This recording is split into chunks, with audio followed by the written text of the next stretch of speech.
नमस्कार, बहुत बहुत स्वागत है आपका न्यूज़ 18 के डिजिटल प्लेटफॉर्म पर। मैं हूं आपके साथ ऋतु ज्ञानवादी। भारत में कोरोना ने एक बार फिर से पैर पसारना शुरू कर दिए हैं। इसके नए वेरिएंट से अब तक 1000 से ज़्यादा लोग पॉजिटिव पाए गए हैं और ये सिलसिला लगातार जारी है। भारत के अलग अलग राज्यों से रोजाना कई मामले सामने आ रहे हैं, तो वहीं कुछ लोगों की मौत की भी खबर सामने आई है। इसे देखते हुए केंद्र सरकार की तरफ से तमाम तरह की सावधानियां बरती जा रही हैं। साथ ही राज्यों को भी निर्देश दिए जा रहे हैं। स्वास्थ्य मंत्रालय ने आज कोविड के जो ताज़ा आंकड़े जारी किए हैं, उनके मुताबिक भारत में कोरोना के टोटल एक्टिव केस 1009 पहुंच चुके हैं, जिनमें से 752 केस ऐसे हैं जिनकी पुष्टि पिछले एक हफ्ते के दौरान हुई। तो वहीं कोविड की वजह से देश में 7 लोगों की मौत हो चुकी है। महाराष्ट्र में 4, केरल में 2 और कर्नाटक में 1 व्यक्ति की कोविड से मौत हो गई। माना जा रहा है कि भारत में कोविड में बढ़ते केस 2 नए वेरिएंट्स की वजह से हैं और इस वजह से राजस्थान में एक जान चली गई, जिसकी पुष्टि भी हो चुकी है। और अगर हम वेरिएंट्स का जिक्र करें, जिनका नाम है NB 1.8.1 और LF.7, विश्व स्वास्थ्य संगठन ने इन दोनों वेरिएंट्स को वेरिएंट्स अंडर मॉनिटरिंग यानी निगरानी वाले वेरिएंट्स की कैटेगरी में रखा है। इन्हें अभी वेरिएंट्स ऑफ कंसर्न या वेरिएंट्स ऑफ इंटरेस्ट के रूप में नहीं बांटा गया है।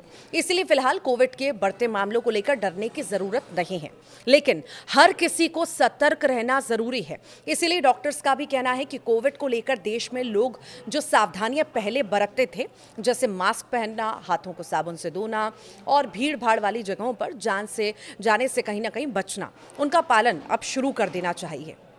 दिल्ली में कोविड के तेजी से बढ़ते हुए मामलों को लेकर दिल्ली सरकार ने एडवाइजरी जारी की है। दिल्ली के स्वास्थ्य मंत्री पंकज कुमार सिंह ने स्वास्थ्य अधिकारियों के साथ कोविड-19 को लेकर बैठक की। उन्होंने अस्पतालों को ऑक्सीजन स्टॉक बेड्स की उपलब्धता जो है सुनिश्चित करने के निर्देश भी दिए। इसी के साथ ही वेंटिलेटर्स, दवाइयाँ, वैक्सीन का पर्याप्त स्टॉक रखने के लिए भी कहा गया है। इधर मध्य प्रदेश में भी कोरोना के मामलों में तेजी देखने को मिल रही है, जहां इंदौर और उज्जैन से कोविड के केस सामने आए हैं। बीते 3 दिनों में इंदौर से 6 कोरोना पॉजिटिव केस आए हैं, जिनमें से 5 इंदौर के रहने वाले थे। देश में लगातार इसी तरह स्थितियां बनी हुई हैं। कोरोना के मामले एक बार फिर से रफ्तार पकड़ने लगे हैं। हफ्ते भर में ही यहां संक्रमण के मामलों में तेजी से वृद्धि हुई है, जिसने लोगों को डरा भी दिया है। ऐसे में लोगों के मन में भी कई तरह के सवाल हैं। कई लोग लॉकडाउन की बातें भी सोशल मीडिया पर कर रहे हैं। ऐसे में आइए जानते हैं कि ये फैसला कब लिया जाता है और इसके क्या नियम हैं। लॉकडाउन ऐसे ही दरअसल नहीं लगाया जाता।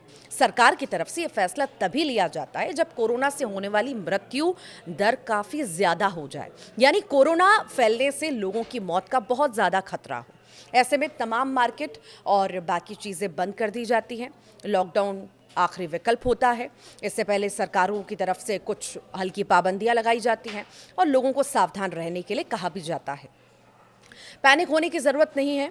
कोरोना की पहली और दूसरी वेव में दुनिया भर में तबाही मची तो थी, जिसके बाद सब कुछ बंद करना पड़ा था और इसका सरकारों को नुकसान भी झेलना पड़ा। हालांकि अब लोगों ने कोरोना के वैक्सीन लगवाई है, साथ ही बूस्टर डोज भी लिया है, इसलिए कोरोना के वेरिएंट इतने घातक नहीं हैं। कुल मिलाकर लॉकडाउन जैसी स्थिति फिलहाल नहीं होने वाली है। ऐसे में आपको पैनिक होने की बिल्कुल भी ज़रूरत नहीं है। आपको खुद से कोरोना प्रोटोकॉल फॉलो करना है और आप इस वायरस से सुरक्षित रहेंगे।